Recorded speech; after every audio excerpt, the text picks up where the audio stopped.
Kapag mayroon tayong naaalala na pinangako natin sa Diyos na hindi natin nagagawa, ano ko, people?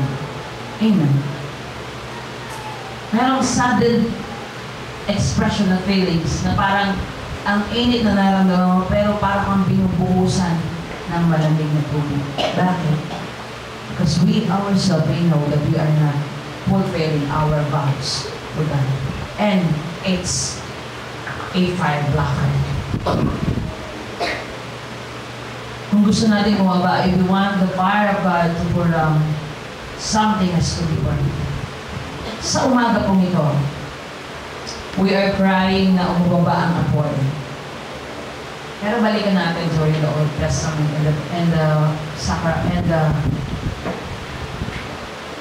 New Testament.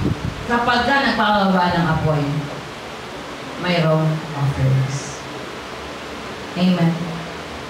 Kapag ka gusto natin ng fire ng paglilingkod, mayroong dapat masusunod. Bigyan namin niya rin pwedeng kaunin ng kaunin ang fire ng Lord. Lord, baba mo ulit ang yung fire. Pero wala naman sa kamay natin na nakaalay. Walang offering, walang sacrifice. If we want God's fire, there must be an offering. There must be a sacrifice. Kung gusto natin pagbabain ngayon ang apoy ng Diyos para ibalik yung dating init ng ating paglilingkod, yung ginagawa natin ng una, na parang hindi ka napapagod, na parang wala kang pagod, napakpak ng agila, punta ka ng punta, gawa ka ng gawa, kilos ka ng kilos kahit sa bahay, sa personal nating buhay. Kung gusto natin maranasan yun, gusto natin itaas ang ating mga kamay na yun, there must be an offering.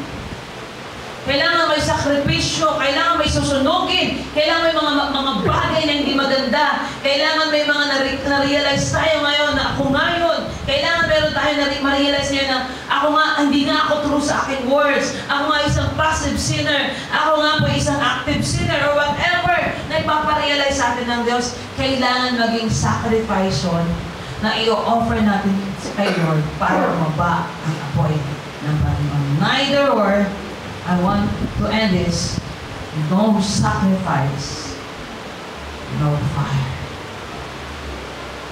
Pag walang sakripisyo na makikita ang Panginoon sa ating mga kamay na yun.